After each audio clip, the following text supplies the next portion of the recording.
o Senhor te abençoe, meu irmão, minha irmã, que a boa mão dele esteja sobre você e sobre a sua casa, para te abençoar, para te guardar, para te conduzir, para te livrar do mal.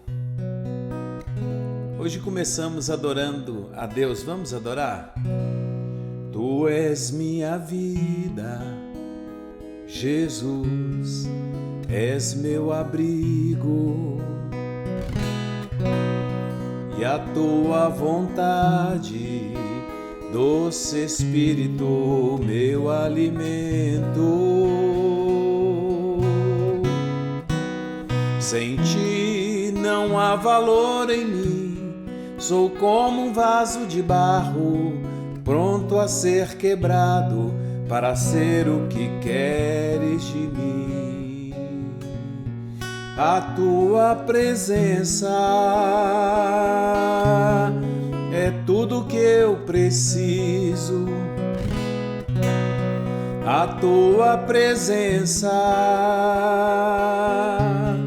é meu maior valor. Atrai o meu coração, atrai o meu coração. És tudo que eu mais quero. Atrai o meu coração, atrai o meu coração. Posso te tocar.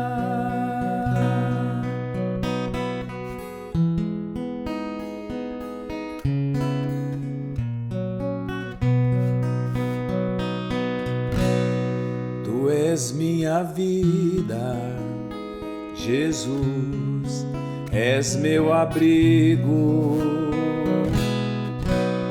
e a tua vontade, doce Espírito, meu alimento.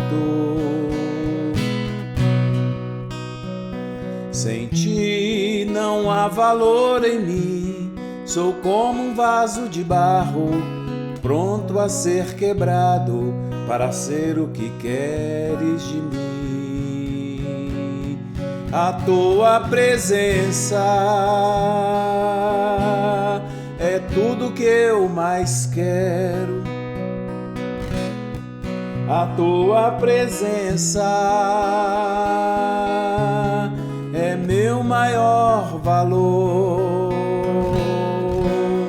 Atrai o meu coração, atrai o meu coração. És tudo que eu mais quero. Atrai o meu coração,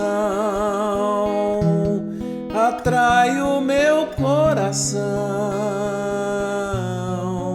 Posso te tocar.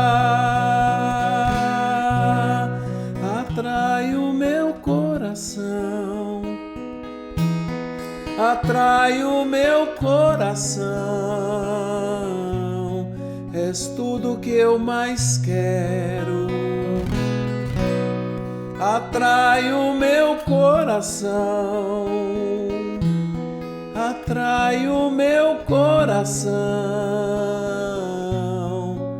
Posso te tocar.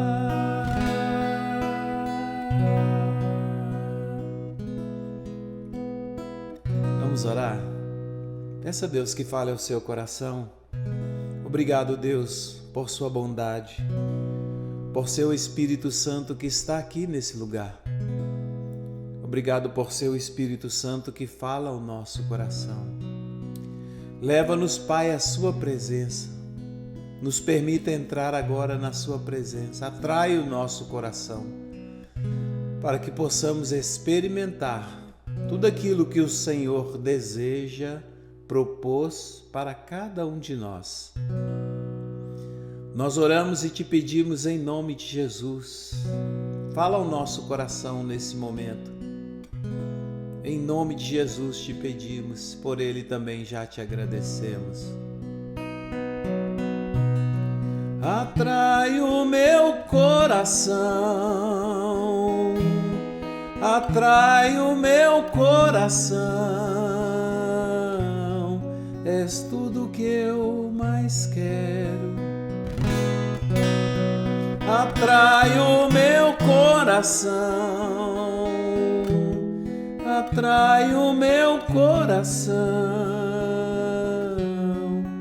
Posso te tocar.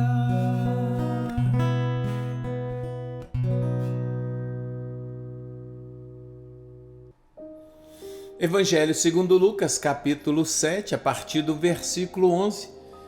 A história da ressurreição do filho único, da viúva de Naim.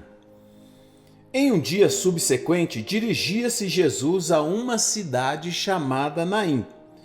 Iam com ele os seus discípulos e numerosa multidão. Como se aproximasse da porta da cidade, eis que saía o enterro do filho único de uma viúva, e grande multidão da cidade ia com ela. Vendo-a, o Senhor se compadeceu dela e lhe disse: não chores. Chegando-se, tocou o esquife e, parando os que o conduziam, disse: jovem, eu te mando, levanta-te. Sentou-se o que estivera morto e passou a falar, e Jesus o restituiu à sua mãe. O texto do Evangelho de Lucas diz que no dia seguinte, a Jesus ter curado o servo do centurião, ele entra na cidade de Naim, e ao entrar na cidade de Naim, ele se depara com uma numerosa multidão que acompanha o enterro do filho único de uma viúva. Não é dito o nome dele, nem é dito o nome da viúva, mas este detalhe é um detalhe muito importante. Ele é o filho único de uma viúva. Então, na verdade, aquela mulher estava completamente desamparada. Jesus viu a mulher. Olha que coisa maravilhosa. Esse texto, esse milagre de Jesus, ele tem uma característica interessante, porque diferente, por exemplo, do milagre anterior, que foi a cura do servo do centurião, então as pessoas vêm, pedem e suplicam e apresentam uma justificativa, e Jesus então se compadece e cura aquele servo. Mas aqui não existe súplica, não existe oração, não existe intercessão, não existe clamor, só existe a dor daquela viúva desamparada, daquela mulher que perdeu o seu apoio, a sua provisão e que estava sofrendo muito. Jesus viu o sofrimento daquela mulher, o desamparo daquela mulher, e sem que ninguém o motivasse, exceto o seu amor, sem que ninguém pedisse, orasse, agradecesse, suplicasse, clamasse, se prostrasse aos seus pés, Jesus viu a mulher, se compadeceu dela e a consolou, dizendo: não chores. É uma coisa maravilhosa quando a gente percebe, quando a gente encontra esses textos, de certa maneira eles nos fortalecem, eles nos enchem de consolo e de esperança, porque o mesmo Jesus que viu a dor, o sofrimento, a necessidade da viúva em Naim, contempla o meu coração, a minha necessidade, o meu sofrimento. O mesmo Jesus que se compadeceu daquela mulher, se compadece de mim, se compadece de você. Deus, o nosso Deus, não é um Deus distante, um Deus apático, um Deus indiferente. No tempo de Jesus, ali por volta do 1º século, existia a ideia de Deus, mas de um Deus apático, indiferente, que não interferia na vida dos homens. E Jesus é completamente diferente da ideia de Deus que existia, a ideia grega de Deus, a ideia aristotélica de Deus. Jesus é completamente diferente, a começar pela encarnação. Jesus é o Deus que se encarna. Para os gregos e até para os romanos, isso era humilhação, uma grande humilhação. Jesus vem ao nosso encontro, vê a nossa dor e vem ao nosso encontro. Essa é uma coisa interessante, A diferença de empatia para compaixão, Ter empatia é se colocar no lugar do outro e é até sentir a dor do outro, mas ter compaixão é um pouco mais além. Quem compadece vê a dor do outro, sente a dor do outro e age para aliviar a dor do outro. É exatamente o que Jesus faz. Jesus vê aquela mulher, Jesus se compadece dela, Jesus age, Jesus se coloca no lugar dela e Jesus age para aliviar o seu sofrimento, a sua dor. Além de se colocar no lugar daquele que sofre, o nosso Deus, Ele age para aliviar o nosso sofrimento. Ele age para mudar as circunstâncias, para mudar a nossa realidade. Não é sem razão que o salmista diz que o nosso Deus é socorro bem presente na hora da angústia, na hora da tribulação. Ele está conosco. Eu gosto sempre, eu me consola muito dizer e lembrar que Ele é Emanuel, Deus conosco. E o próprio Cristo nos diz: eis que estou convosco todos os dias até a consumação do século. Então Ele não é um Deus distante, indiferente, apático, né? Um motor imóvel, como dizia Aristóteles. Não. Ele é um Deus que compadece, que vem e que age para mudar a nossa realidade. O nosso Deus é maravilhoso. Ele viu o sofrimento daquela mulher. Ele se compadeceu dela.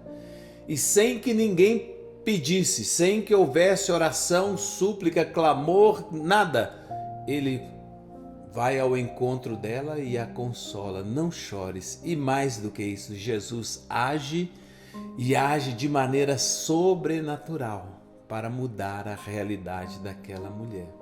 Uma outra coisa maravilhosa e impressionante que nós vemos nesse texto é a forma como Jesus age.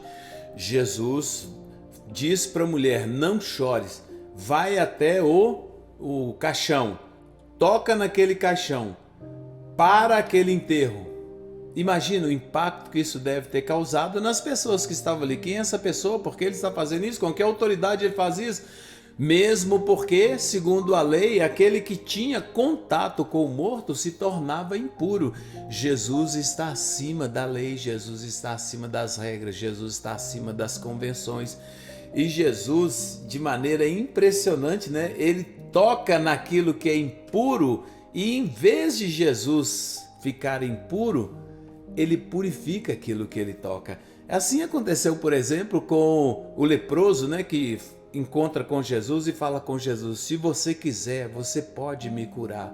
E surpreendendo a todos, Jesus então toca naquele leproso, né? Jesus, que podia curá-lo com a palavra, poderia mandá-lo fazer qualquer coisa, se lavar, se apresentar ao sacerdote, como mandou os 10 leprosos, mas naquele momento específico Jesus toca no leproso. Pela lei Jesus se tornaria impuro, mas em vez de Jesus se tornar impuro, o leproso é purificado. Aqui é a mesma coisa. Jesus toca no esquife, toca no caixão. Em vez de Jesus se tornar impuro, Jesus ressuscita aquela pessoa. Jesus traz o morto para a vida. Jesus ressuscita aquele menino e o restitui à sua mãe. Que coisa maravilhosa, né? Jesus, ao longo do Evangelho, ele vai demonstrando a autoridade, o poder e quem ele é, fazendo, não apenas ensinando com palavras maravilhosas, como nós vimos no Sermão da Planície, como nós vemos no Sermão da Montanha, mas Jesus também, ele começa a manifestar a autoridade e o poder dele sobre demônios, sobre a natureza, sobre a morte. Então, as pessoas certamente vão ficar muito impressionadas com a autoridade e o poder de Jesus, e o texto fala disso. O texto diz que ao verem a ressurreição do menino, as multidões possuídas de temor glorificavam a Deus, dizendo: grande profeta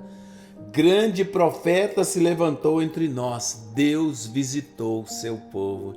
É o próprio Deus que está ali, né? O próprio Deus que vê o nosso sofrimento, que compadece de nós, vem ao nosso encontro, nos livra da morte para a vida. das trevas para a luz. De certa maneira, o que Jesus faz aqui nesse momento é aquilo que o Senhor Jesus quer fazer com cada um de nós, nos transportar do império das trevas para o reino do Filho do seu amor, nos tirar da morte para a vida. É isso que o Senhor quer fazer com cada um de nós.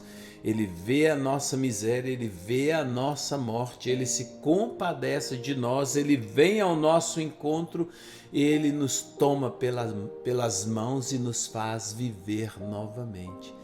Louvado seja Deus por isso. O Senhor Jesus, é o desejo dele entrar na sua vida, na minha vida, e nos encher daquilo que Ele é em plenitude, nos encher da vida que há nele, nos dá o próprio Espírito de Deus. Louvado seja Deus por tudo isso. Jesus, no encontro com aquela mulher, Jesus vai fazer exatamente aquilo que ele declara lá no Evangelho de Lucas, no capítulo 4, né? Quando ele pega o rolo do profeta Isaías ele declara, e ele lê o texto: o Espírito do Senhor Deus está sobre mim, Ele me ungiu. E é exatamente isso que Jesus vai fazer com aquela mulher. Ele vai trocar a cinza pela coroa, o pranto pelo óleo da alegria e o espírito angustiado pela veste de louvor. Aquela mulher estava em sofrimento, em angústia, no meio do pranto, com cinza na cabeça, mas Jesus compadeceu dela, veio ao encontro dela, mudou a realidade. Imagina que aquele cortejo, aquela procissão, aquele cortejo que era um cortejo de tristeza, de choro, de pranto, se tornou pela ação de Jesus, se transformou pela ação de Jesus num cortejo de alegria. O Senhor tirou o pranto e deu a eles o óleo de alegria. O Senhor tirou o espírito angustiado. O que vai ser da minha vida? Como que eu vou viver agora? Meu Deus, perdi o meu amparo. E o Senhor então lhe dá veste de louvor e ela vai glorificar a Deus. É exatamente isso que o Senhor quer e o que Ele faz. Ele quer tirar de nós a cinza da derrota e nos dá a vitória. Ele quer tirar de nós o pranto e nos dá o óleo da alegria, que é a presença do Espírito de Deus em nós. Ele quer tirar de nós as vestes da angústia, o espírito angustiado, e nos vestir com louvor e com adoração a Deus. Grande profeta se levantou entre nós.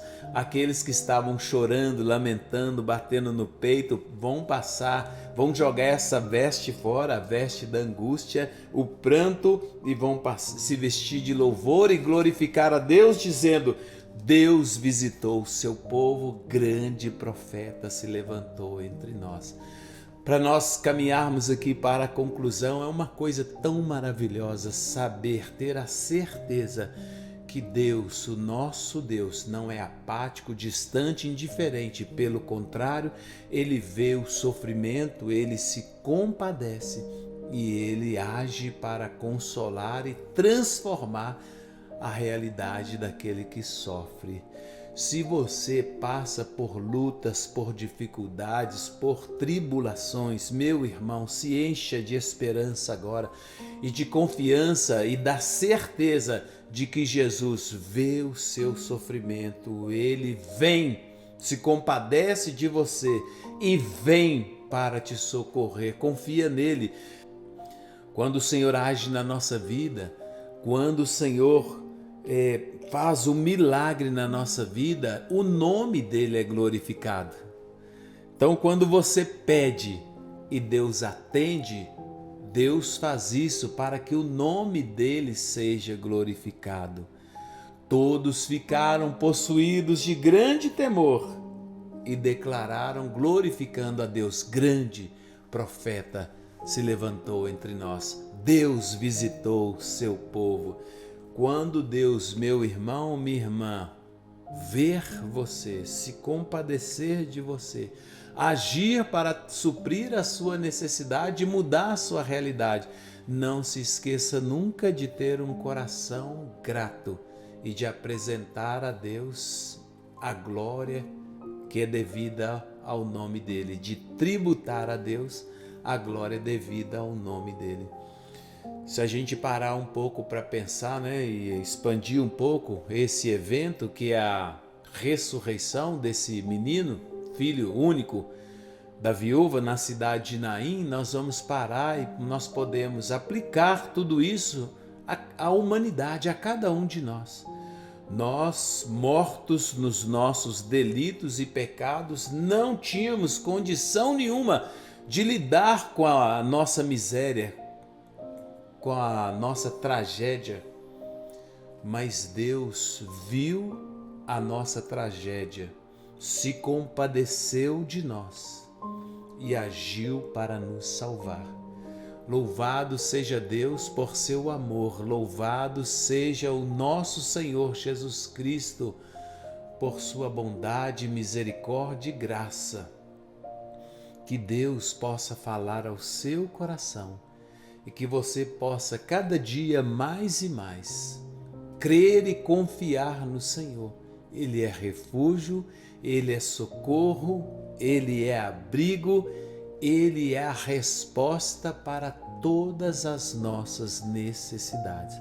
Por falar nisso, vamos orar. Apresente a Deus as suas necessidades agora, sejam elas quais forem. O mesmo Jesus que viu a multidão e no meio da multidão a viúva e se compadeceu do sofrimento dela e agiu para mudar a realidade dessa mulher, é o mesmo que está aqui, é o mesmo que vê você, que vê o seu coração, que sabe da sua luta, que sabe da sua dor e que age para mudar a sua realidade. Apresente a Ele a sua necessidade nesta hora. Peça a Ele que te abençoe na área, naquilo que você precisa. E não tenha constrangimento, nem vergonha e nem arrogância, nem a soberba, mas humildemente vamos apresentar a Deus agora a nossa petição. Pai, nós louvamos o seu nome que é maravilhoso. Obrigado porque o Senhor é Deus que vê o sofrimento. É Deus que se compadece do seu povo. É Deus que vem, socorre, consola, age e muda a realidade. Obrigado, Deus, por seu amor. Obrigado porque nós estávamos perdidos, mortos em nossos delitos e pecados, mas o Senhor nos resgatou, Senhor Deus, das trevas para a luz. O Senhor nos fez filhos seus e nós te louvamos por isso. Eu quero te pedir agora, Deus, pela necessidade do meu irmão, da minha irmã, que o Senhor visite agora, veja, sonde o coração e veja a necessidade. Inclina os seus ouvidos para ouvir, Deus, a oração, a petição que é entregue ao Senhor nessa hora. Deus, e cura a enfermidade, liberta da opressão. Senhor, tira a veste de angústia e veste o meu irmão, a minha irmã com veste de louvor. Tira a cinza que é a derrota e coloca a coroa da vitória.